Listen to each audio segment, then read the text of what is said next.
Hi, I'm Bill Seng, and not too long ago I posted a YouTube video regarding my reaction to the Bill Nye Ken Ham debate, and I got several questions from different people, so I was happy to see that people were interested in that, and so I decided to do a follow-up to that, except for instead of just simply commenting on the Bill Nye Ken Ham debate, something I'd really like to do is to throw out some questions, because a lot of questions are thrown at creationists regarding their beliefs, how they could possibly believe that that the Earth is only 6,000 years old, or that there is a divine creator, and claims that there is no such evidence that God exists, or anything like that.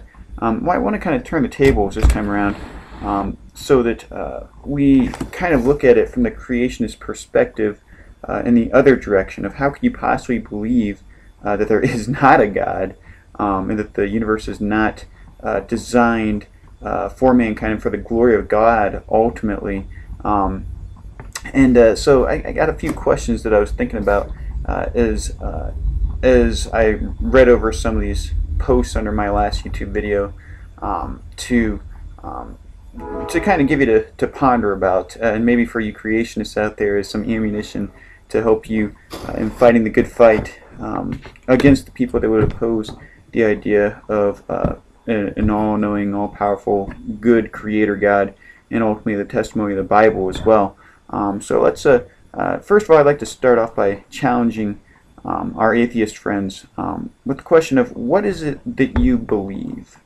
And I'm not simply stating this to be sarcastic or arrogant or whatever, but really take a moment to truly consider what it is that you believe.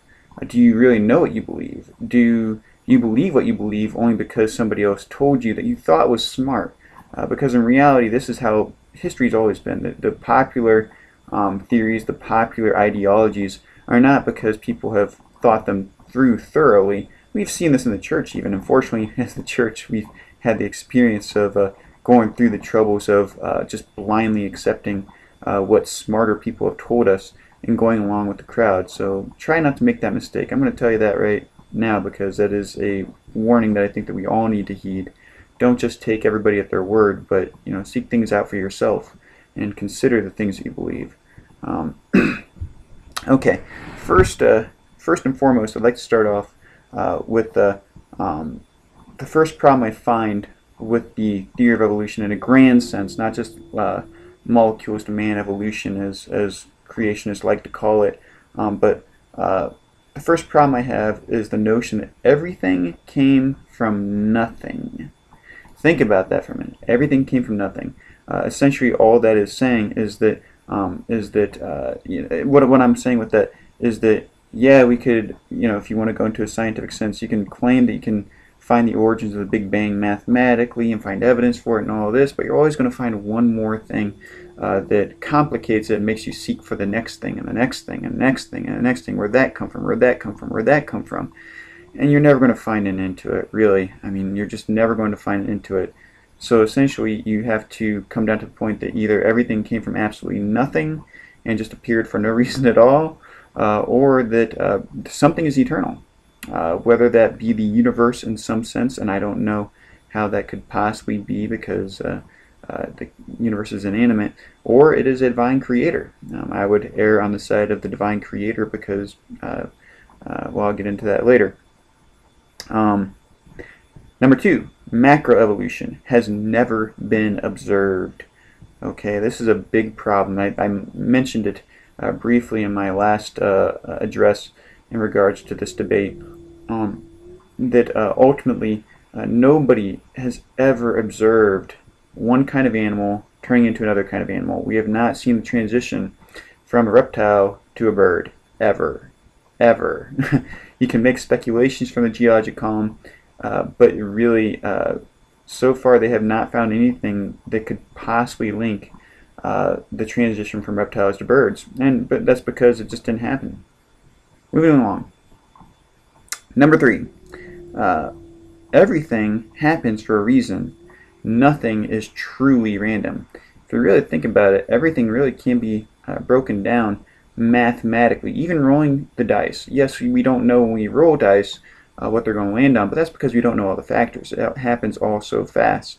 If we knew all the factors, we could predict every single time what numbers the dice are going to land on, I think. And at the very least, we see in nature throughout the universe that there is order, that there is reason for all of the events that happen, even though we might not immediately understand them right now. So actually, I'm actually giving credit to the scientific world for seeking out these things, because I think it's important to explore and to understand the universe. Matter of fact, that's why Christians founded many parts of science, because they wanted to understand the universe that God created. Number 4. Where did information come from? This is one that's used a lot in the creationist realm. There's no reason for information to exist. Information in respect that I have cognitive thoughts, immaterial thoughts. Where did those come from? Well, of course, materialists would say that they have material origins. And I know that in large part that our thoughts are formed physiologically, but there's also a component to them, free thought. I mean, really, if we weren't able to think on our own, if we weren't able to form original thoughts, we would not be having this whole creation evolution debate right now. It would be absolutely impossible just by nature. Number 5, there is no mechanism for evolution. The reason why I put this one is because really we can speculate all we want about, oh, nature causes evolution to happen, or interbreeding causes evolution to happen, or you know, all sorts of different ways. Adaptation causes evolution to happen. You know, this actually goes back to an old theory that was actually rejected by the evolutionary world of you know, how did a giraffe get its long neck? Well, it stretched its neck out to get the fruit at the top of a tree, and it couldn't quite reach it, so it stretched out its neck out a little bit more in the next generation, a little more in the next generation, a little more in the next generation, until it could finally reach that fruit on the tree. Unfortunately, that is not a genetic characteristic, and yet, even though they've changed the name of this theory, it still exists today.